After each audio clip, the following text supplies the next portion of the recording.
오늘 은혜 받으실 하나님의 말씀, 우리 전도서 4장 우리 7절에서 12절 말씀을 보도록 하겠습니다. 내가 또 다시 해 아래에서 헛된 것을 보았도다.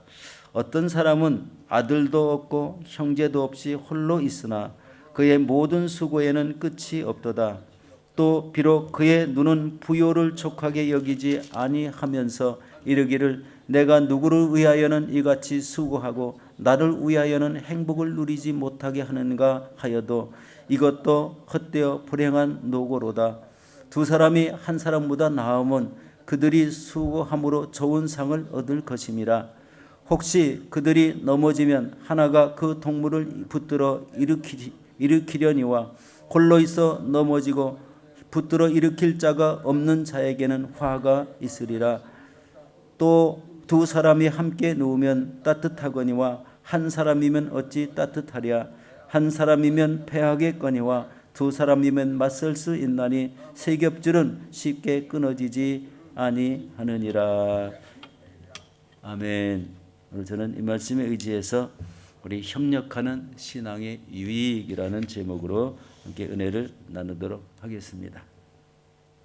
우리 새가족실에서 항상 새가족이 오면은 꼭 드는 예화가 하나 있습니다. 여러분, 어느 시골 교회에 우리 목사님이 계신데 한 성도가 목사님에게 와서 다음 주일부터는 이제 교회에 나오지 않겠습니다 라고 이렇게 얘기를 했다는 겁니다. 어느 겨울 저녁 이 목사님은요, 그 고집센 이 성도의 집을 우리 신방을 하였습니다. 두 사람이 벽난로 앞에 앉아서 많은 대화를 나눴는데 교회 출석 문제를 화제에 올리는 것만은 의도적으로 피하고 있었습니다. 잠시 시간이 흐른 뒤 목사님이 벽난로 옆에 있던 이 부젓가락을 집어서 우리 불 속에 반쯤 타고 있는 이 석탄 덩어리를 하나를 꺼집어내서 난로 밖으로 따로 이렇게 놓았습니다. 그러자 그 석탄 덩어리의 불은 금방 꺼져버리고 희색빛 덩어리만 남았습니다. 그러나 벽난로 속에 있는 석탄 덩어리는 여전히 활활 잘 타고 있었습니다. 여러분, 이 광경을 바라보고 있던 성도가 입을 열었습니다. 목사님, 다음 주일부터는 예배에 꼭 참석하겠습니다. 그런 내용이죠. 여러분, 신앙생활하다가 조금 시들 수도 있습니다. 그렇지만 하나님을 붙드는 것에서 놓는 이런 신앙은 좀 안 되겠죠. 본인에 대한 문제, 본인의 영생에 대한 문제인데 신앙생활을 하다가 하나님을 붙잡은 손을 놓는다는 것은 좀 있을 수가 없겠습니다. 여러분, 우리는 이 교회 공동체 안에서 함께 살아가는 믿음의 유익을 얻기 위해서 서로 협력하며 살아가는 이런 신앙의 방식, 삶의 방식을 택해야 됩니다. 그렇게 할 때 온전한 신앙이 형성되는 것입니다. 오늘 본문은 바로 이 홀로 살아가는 이 삶의 허무함과 두 사람이 함께 살아가는 그런 유익에 대해서 하고 있는 말씀입니다. 여러분, 홀로 살아가는 이 삶의 허무함은 이루 말할 수가 없습니다. 여러분, 우리가 사는 현 시대는 아들과 딸이 다 이렇게 출가하면은 부모만 남든지 또 부모 중에 한 사람만 남을 경우가 있습니다. 어떤 사람이 아들도 없고 형제도 없이 이렇게 홀로 있으면서 늙을 때까지 열심히 일하고 재산을 힘써 모읍니다. 그런데 이것이 누구를 위하여 하는 일인가 회의와 의문을 가지면서 일만 하고 낙을 누리지 못한다는 것을 후회하고 탄식하게 되는데, 그렇게 사는 인생은 해 아래에서 헛되다라는 거예요.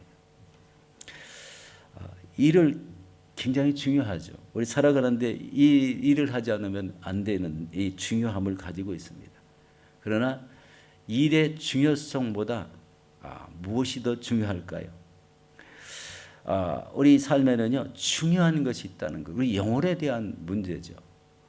우리 먹고 사는 문제, 돈을 많이 소유하는 이런 욕심, 이것으로만 채워진다면 그 인생은 허무한 인생이 될 것이고, 그리고 앞길에 소망이 보이지 않는, 그냥 죽으면 그것으로 끝나는 그런 삶밖에는 되지 않을 것이라는 이런 생각을 해보게 됩니다. 이런 삶이 우리 사회에서 전반적으로 일어나고 있다는 겁니다. 오늘 본문 전도서 4장 7절에서 8절 말씀을 함께 보도록 하겠습니다. 내가 또 다시 해 아래에서 헛된 것을 보았도다. 어떤 사람은 아들도 없고 형제도 없이 홀로 있으나 그의 모든 수고에는 끝이 없도다. 또 비록 그의 눈은 부요를 족하게 여기지 아니하면서 이르기를 내가 누구를 위하여 이같이 수고하고 나를 위하여는 행복을 누리지 못하게 하는가 하여도 이것도 헛되어 불행한 노고로다 라고 말씀하고 있습니다. 여러분, 이것은 우리가 신앙생활을 통해서 수고를 많이 하였어도 수고를 통해서 얻은 열매가 보이지 않고 그리고 기쁨을 누리지 못한다면 우리 자신에게 해야 될 질문이 있습니다. 그동안 누구를 위해서 헌신하고 그동안 누구를 위해서 충성하는 삶을 살았는가라는 것입니다. 신앙생활을 이렇게 쭉 돌아다 보면은요, 신앙생활의 연수는 엄청나게 많은데 되돌아보면 결실이 없다면은 그 신앙생활의 유익에 대한 것을 한번 짚어볼 필요가 있다는 것입니다. 여러분, 이 말씀은 어떤 면에서 보면은 재물을 모으는데 자신의 인생을 바친 사람은 인생의 참된 가치를 전혀 모르는 사람이라는 것입니다. 여러분, 우리가 믿음 생활을 할 때 이렇게 참된 기쁨을 누릴 수 있는 것은 자신의 노력이나 외적인 곳에서 오는 것이 아니라 기쁨의 근원 되시는 하나님으로부터 온다는 사실을 아셔야 됩니다. 어려운 가운데도 하나님이요 기쁨을 주시고 용기를 주시고 힘을 도와주시는 이런 삶에는 기쁘고 평안함이 항상 유지됩니다. 그렇지만 하나님이 없는 삶, 자기 노력과 수고로만 살아가는 사람은요, 하나님이 주시는 은혜와 기쁨이 없이 자신이 지쳐서 살아가는 그런 지침의 결과밖에는 생기지 않을 수 있다는 것입니다. 생기지 않게 된다는 것입니다. 그러므로 여러분, 우리가 이 기쁨의 근원 되시는 이 하나님으로부터 오는 은혜 안에서 살아야 된다는 그런 말씀입니다. 또한 우리 성경은 이 두 사람이 함께하는 기쁨에 대한 이런 말씀을 주고 있습니다. 여러분, 두 사람이나 여러 사람이 협력해서 생기는 유익은 엄청난 이런 효과가 생길 수가 있습니다. 그런 효과도 많이 얻게 되죠. 교회에서는요, 형제는 형제끼리, 자매는 자매끼리, 또 때로는 모든 성도가 연합해서 해야 되는 일들이 많습니다. 요즘 주일마다 우리 여선교회에서 나오셔서 우리 1, 2, 3부 예배 안내 봉사를 하고 계시죠. 들어오면서부터 기분이 좋지 않습니까? 안내 봉사를 하시는데 우리 할렐루야 맞아주시고 굉장히 기쁨을 느끼게 되죠. 들어오면서 은혜가 된다는 것입니다. 그리고 예배 전에 이 찬양을 드리는 우리 집사님들 보면 얼마나 열심히 하시는지 모릅니다. 또 성가대도 하고, 우리 성가대가 2부만 있는데 본래는 1부, 2부, 3부가 있었는데 이 성가대가 참 제대로 이렇게 회복되었으면 좋겠다는 생각을 많이 갖습니다.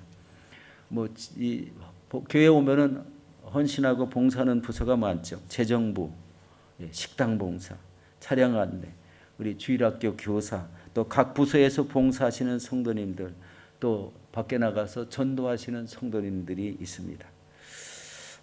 여러분, 이렇게 연합하여 헌신하는 삶에는 지금 말씀하신 대로 좋은 상을 얻겠다고 말씀하십니다. 좋은 상을 얻겠다. 이 땅에서는 보이지 않을 수가 있습니다. 그러나 천국에 가면 그것이 하나님이 주시는 좋은 상이 있을 거라는 겁니다. 바로 이런 것을 바라고 하지는 않지만 하나님의 일을 감당하다 보니까 하나님이 주시는 이런 큰 상급이 있다는 것입니다. 교회의 일은 억지로는 물론 할 수가 있겠습니다. 그렇지만 연합하여 하는 이런 헌신과 충성에는 반드시 이런 결실과 열매가 있고, 그를 통해서 많은 사람들에게 바라보는 시선이 나도 저렇게 헌신하고 충성해야 된다라는 이런 믿음을 갖게 된다는 것입니다. 여러분, 전도서 4장 9절에 이렇게 말씀합니다. 두 사람이 한 사람보다 나음은 그들이 수고함으로 좋은 상을 얻을 것이라. 그들이 수고를 통해서 하나님이 주시는 좋은 상을 얻을 것이라고 이렇게 말씀합니다.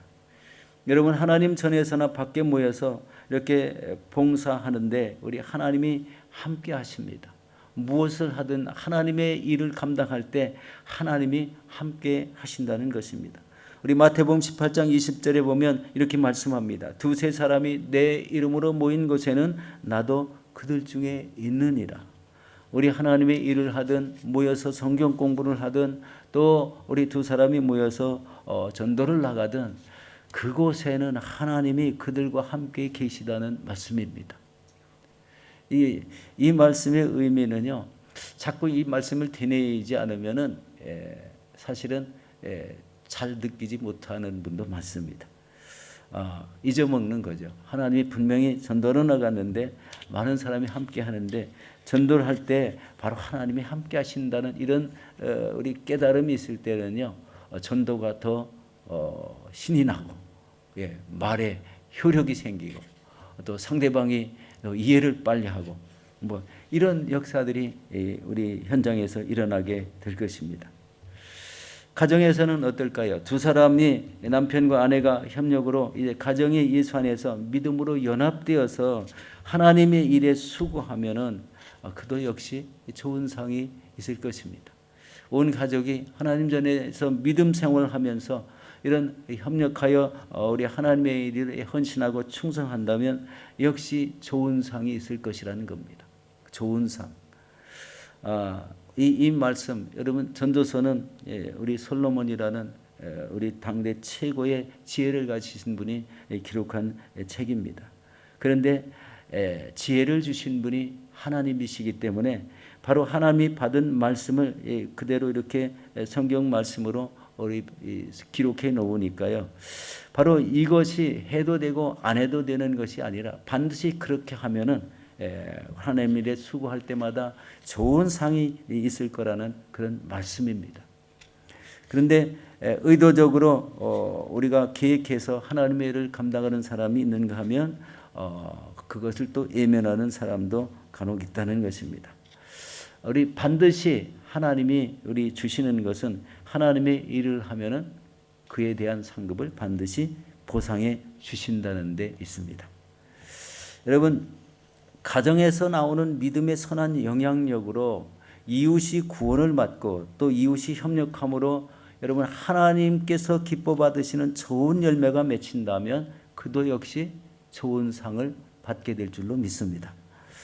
그리고 두 사람 중에 한 사람이 넘어지면 일으켜 줄 사람이 있겠다고 우리 본문에 말씀하고 있습니다. 오늘 10절 말씀입니다. 혹시 그들이 넘어지면 하나가 동물을 붙들어 일으키려니와 홀로 있어 넘어지고 붙들어 일으킬 자가 없는 자에게는 화가 있으리라. 혼자 있는 사람에게는 좀 안 되는 이런 표현인 것 같은데 우리 여기에 보면은 넘어졌을 때 동물을 붙들어 일으켜주는 사람이 필요하다 이 말씀입니다. 중요한 것은 신앙의 위기가 생기거나 그리고 넘어질 때 붙들어주는 그런 사람이 있는가라는 것입니다. 제가 맨 처음 말씀을 시작할 때 서두에 교회를 그만 나오겠습니다 라고 이렇게 했을 때 목사님이 가서 그분을 이제 다시 인도를 했지만 그분한테 가서 찾아가서 가까운 사람이 신앙생활은 그렇게 하는 게 아니다. 이 권면해주고 열심히 권면을 해주는 이런 사람이 있었다면 목사님의 수고가 덜어질 것 같습니다. 바로 이렇게 신앙의 위기가 생기거나 넘어질 때 붙들어주는 사람이 꼭 필요하다는 거예요. 붙들어주는 사람. 힘냅시다. 같이 합시다. 용기를 가지세요. 이럴 때 함께하는 게 중요합니다. 이런 말씀을 우리 서로 하면서 협력하는 겁니다. 그러다 보면 그런 분들은 모두 다 천국에 가 있게 될 줄로 믿습니다. 여러분, 이것은 꼭 부부나 같이 사는 사람에게 국한된 것은 아닙니다.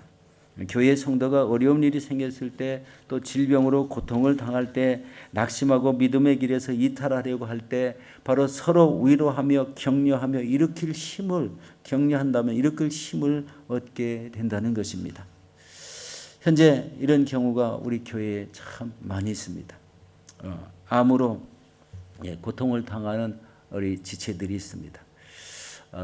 이따가 이제 이 말씀 끝나고 우리 합심을 한번 기도하는 이런 시간을 갖도록 하겠습니다. 우리 병원에 입원을 하고 또 중한 병 때문에 이제 우리 살 날이 얼마 남지 않은 이런 분들도 있습니다. 그렇지만 그런 분들을 찾아가서 용기를 주고 하늘의 소망을 주고 또 우리 모두가 함께 있다고 이렇게 위로해 준다면 그 심적으로 어려운 고통들이 다 풀리게 될 줄로 믿습니다. 이게 서로가 서로를 우리 위로하고 돕는 효과 아니겠습니까?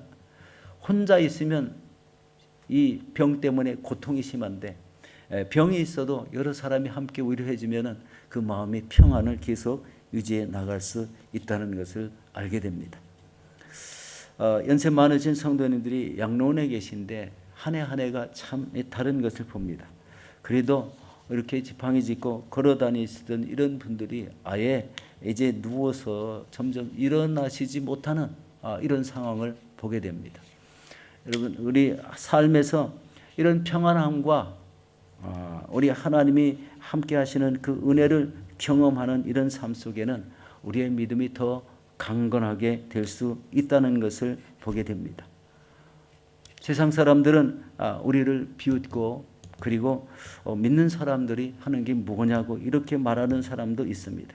그렇지만 믿음이라는 것은 하나님과 연관된 이런 삶을 살기에 우리 하나님의 말씀과 뜻대로 사는 삶에는 우리 하나님이 함께 하시고 은혜를 주시고 평강을 누리게 하신다는 것입니다. 여러분, 이런 삶의 어려움을 당할 때 서로 일으켜 주시고 서로 협력하여 주시고 또 기도하시는 여러분들이 되시기를 예수 이름으로 축원합니다. 이때 우리는 바로 이 삼겹줄이라는 신앙으로 우리 이겨낼 수가 있습니다. 우리 전도서 4장 12절 말씀입니다. 우리 함께 보도록 하겠습니다. 한 사람이면 패하겠거니와 두 사람이면 맞설 수 있나니 세 겹줄은 쉽게 끊어지지 아니하느니라. 여러분, 여기서 삼겹줄은요 세 겹을 꼬은 이런 실을 의미하지만 하나님을 믿는 믿음으로 생각할 때 이 삼겹줄은요 하나님과 함께 성도의 강한 연합을 이루고 있음을 의미하는 거예요. 삼겹줄, 하나님과 함께 여러 성도와 함께 연합을 이루는 이런 줄을 말합니다. 이런 신앙으로 무장하고 연합한다면 하나님이 주시는 이태의 사명과 명령하신 일들을 힘있게 감당할 수가 있습니다. 사랑하는 성도 여러분, 성도의 가치는 안락한 삶에 있는 것이 아닙니다. 때로는 시련도 당하고 고난도 당하는데 그것을 이겨내는 과정에서 성도의 가치가 생겨난다는 것입니다. 그리고 성숙한 인격 또한 이 고통과 인내를 거쳐서 이 성숙한 인격이 형성된다는 것입니다.